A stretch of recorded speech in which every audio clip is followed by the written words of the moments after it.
So I like to start with like the why, right? So we all know like MDR can be noisy, seams and stuff like that. There's tens of thousands of different alerts a day, potentially depending on the size of your network. But investigation is sort of how we turn all that noise into a narrative, right? Um, because narrative drives decision making, and like a SOC alert alone will sort of tell you like something's blinking red, right? But the investigation is going to tell you like so what, right? Like what caused that light to blink red, and what's the impact of that light blinking red, right? Is there lateral exposure? What's going on in your environment, and what are the attackers doing, and their next steps. I always like to remind analysts and stuff that like automated detections are kind of just numbers. It's like the investigations that are stories that are telling us what are going on in the customer environments and how the security is set up and how we can better prevent the future attacks, especially those that are leveraging those same like attack methods and paths. But so to kick it off, what is threat investigation? So starting simply, threat investigation is really just that structured process of analyzing a detected threat to determine what happened, how it happened, and what the attacker did. Right?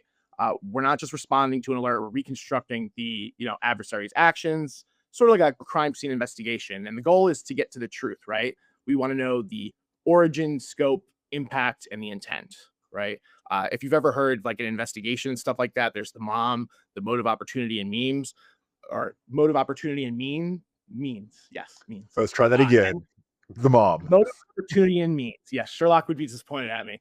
But as you go through things like threat investigation and stuff like that, keeping those types of investigative techniques in like the forefront of your mind are going to help you sort of unravel the mystery of what's going on.